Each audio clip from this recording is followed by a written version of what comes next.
नमस्कार विद्यार्थी मित्रांनो, अभ्यास अलर्ट या आपल्या यूट्यूब चॅनलवरती आपलं स्वागत आहे.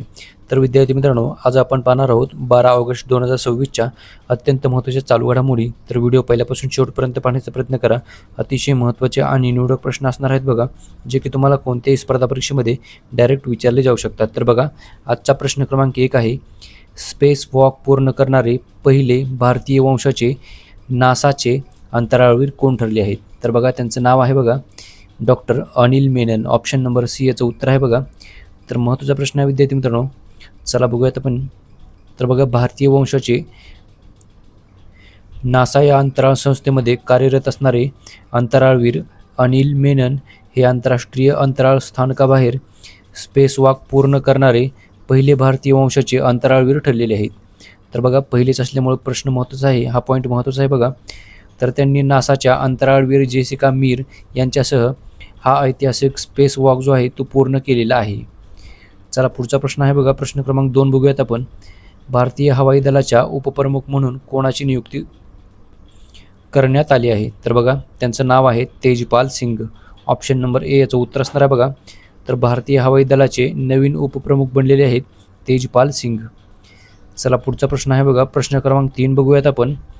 Doctor M S. स्वामीनाथन पर्यावरण संरक्षण पुरस्कार 2026 कोणाला सन्मानित करण्यात आले आहे? तर बघा, याचं उत्तर असणार आहे वरीलपैकी दोन्ही, म्हणजेच ऑप्शन नंबर डी याचं उत्तर आहे बघा. म्हणजेच पी पेचियमल आणि गोविंदमल. ओके, ऑप्शन नंबर ए आणि बी याचं उत्तर असणार आहे बघा. तर बघा, या दोघांनाही डॉक्टर एम.एस. स्वामीनाथन पर्यावरण संरक्षण पुरस्कार 2026चा जो आहे याने सन्मानित करण्यात आलेले आहे. तर बघा, वर्ष 2026चा वर्ष 2026चा प्रतिष्ठित डॉक्टर एम.एस. स्वामीनाथन पर्यावरण संरक्षण पुरस्कार हा रामानुथपुरम तमिळनाडू येथील सागरी संवर्धन कार्यकर्ता पी पेचियामल आणि विल्लुपुरम तमिळनाडू येथीलच शाश्वत शेती कार्यकर्त्या गोविंदमल या 2 महिलांना संयुक्तपणे हा सन्मान प्रदान करण्यात आलेला आहे. तर बघा, पेचियामल यांच्याबद्दल माहिती बघूयात आपण. तर बघा, मन्नारच्या खाडीमध्ये समुद्रकिनारी टाकून दिलेल्या मासेमारीची जाळी, नायलॉन दोऱ्या व प्लास्टिक कचरा ह्या गोळा करून सागरी पर्यावरणाचे रक्षण करण्याच्या तळागाळातील उल्लेखनीय कामासाठी यांना सन्मानित करण्यात आलेले आहे. तर बघा, दुसरे आहेत बघा गोविंदमल. तर यांना ग्रामीण भागामध्ये शाश्वत कृषी पद्धती, सेंद्रिय शेती आणि लहान शेतकऱ्यांना दर्जेदार बियाणे व योग्य बाजारपेठ मिळवून देण्यासाठी सामूहिक प्रयत्न करण्याच्या योगदानाबद्दल त्यांना या सन्मानाने सन्मानित करण्यात आलेले आहे. प्रश्न क्रमांक 4 आहे बघा, रोटर क्लॅप 3 हा सराव भारतीय सशस्त्र दलाच्या कोणत्या शाखेने आयोजित केला होता? तर बघा, याचं उत्तर असणार आहे भारतीय हवाई दल. ऑप्शन नंबर ए याचं उत्तर आहे बघा.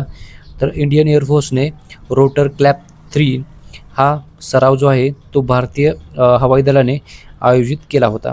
चला बघूयात आपण. तर रोटर क्लॅप 3 हा जो विशेष लष्करी सराव आहे तो भारतीय सशस्त्र दलाच्या हवाई दलाने नुकताच आयोजित केला होता. तर बघा, याचा उद्देश काय आहे? तर शत्रूच्या मानवरहित विमान प्रणाली किंवा ड्रोनचा यशस्वी मुकाबला करण्यासाठी हवाई दलाची तयारी तपासणे हा याचा मुख्य उद्देश होता. तसेच बघा, ऑगस्ट 2026च्या सुरुवातीला राजस्थानमधील जैसलमेर येथील पोखरण फील्ड फायरिंग रेंजवरती हा सराव आठवडाभरती चालला आहे. पुढचा प्रश्न आहे बघा, प्रश्न क्रमांक 5 बघूयात आपण. इराण देशामध्ये भारताचे पुढील राजदूत म्हणून कोणाची नियुक्ती करण्यात आली आहे? बघा, त्यांचं नाव आहे Vishwesh Negi. Option number A याचं उत्तर आहे बघा. तर विश्वेश नेगी यांची इराणमध्ये भारताचे पुढील राजदूत म्हणून नियुक्ती करण्यात आलेली आहे. चला पुढचा प्रश्न आहे बघा, प्रश्न क्रमांक 6 बघूयात आपण.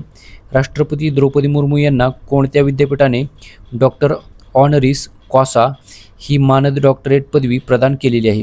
तर बघा, त्यांचं त्या विद्यापीठाचं नाव आहे बुखारेस्ट विद्यापीठ. तर त्या विद्यापीठाचं नाव आहे बघा बुखारेस्ट विद्यापीठ. ऑप्शन नंबर बी याचं उत्तर आहे बघा. तर राष्ट्रपती म्हणजेच भारताचे राष्ट्रपती द्रौपदी मुर्मू यांना नुकतेच बुखारेस्ट विद्यापीठाची डॉक्टर ऑनरिस कॉसा ही मानद डॉक्टरेट पदवी भेटलेली आहे.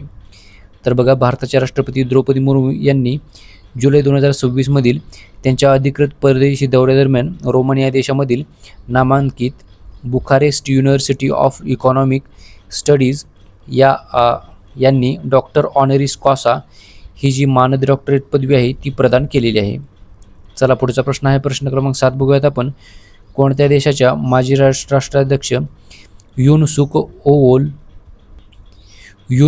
एओल यांना 2 वर्षाच्या तुरुंगवासाची शिक्षा सुनावली आहे? तर बघा ते आहेत बघा दक्षिण कोरिया या देशातील. ऑप्शन नंबर डी याचं उत्तर असणार आहे बघा. तर बघा दक्षिण कोरिया या देशाचे माजी राष्ट्राध्यक्ष युनसुक एओल यांना राजकीय निधी कायद्याचे उल्लंघन केल्याप्रकरणी आणि मोफत जनमत सर्वेक्षण सेवा घेतल्याच्या आरोपाखाली एका न्यायालयाने 2 वर्षाच्या तुरुंगवासाची शिक्षा सुनावलेली आहे. तर बघा त्यांच्यावरती इतरही खटले आहेत. तर बंडखोरी प्रकरण आहे बघा. डिसेंबर 2024मधील मार्शल लॉ घोषणेप्रकरणी बंडखोरीचे नेतृत्व केल्याबद्दल त्यांना जन्मठेपेची शिक्षा सुनावण्यात आली होती. तसेच बघा अटकेस विरोध व पदाचा गैरवापर केल्याबद्दल त्यांना अन्वेषणात अडथळा आणल्याप्रकरणी त्यांना अपील न्यायालयाने 7 वर्षाची शिक्षा सुनावली होती. ओके, तर लक्षात ठेवा. पुढचा प्रश्न आहे बघा प्रश्न क्रमांक 8 बघूयात आपण. लंडनच्या लॉर्ड्स क्रिकेट मैदानावर खेळल्या गेलेल्या कसोटी सामन्यामध्ये कोणत्या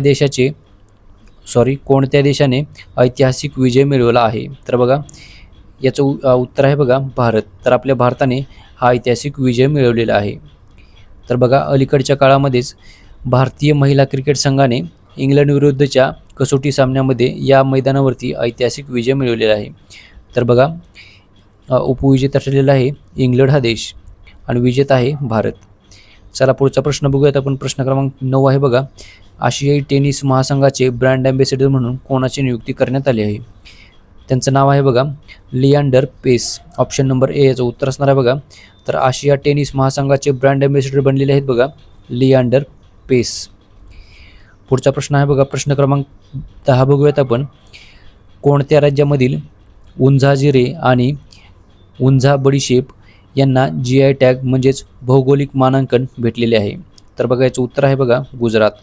तर बघा उंझा जिरे आणि उंझा बडीशेप हे गुजरात या राज्यामधील. तर बघा यामुळे उत्पादनांना जागतिक स्तरावरती एक नवी ओळख मिळाली असून त्यांची निर्यात जी आहे ती वाढण्यास आणि शेतकऱ्यांना 20 ते 30% आर्थिक किंमत मिळण्यास मदत होणार आहे.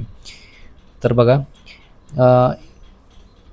याबद्दल 2 राज्यांमध्ये म्हणजेच गुजरात आणि राजस्थानमध्ये शेतकऱ्यांमध्ये वाद सुरू झालेला आहे. ओके, तर कशामुळे वाद सुरू झालेला आहे? तर GI टॅगच्या या नुकत्याच प्रकरणामुळे. ओके, लक्षात ठेवा. तर विद्यार्थी मित्रांनो आजच्या दिवसाचे जे करंट अफेअर्सचे प्रश्न होते ते सर्व आपण कव्हर केलेले आहेत. तर भेटूयात आपण उद्या सकाळी. धन्यवाद.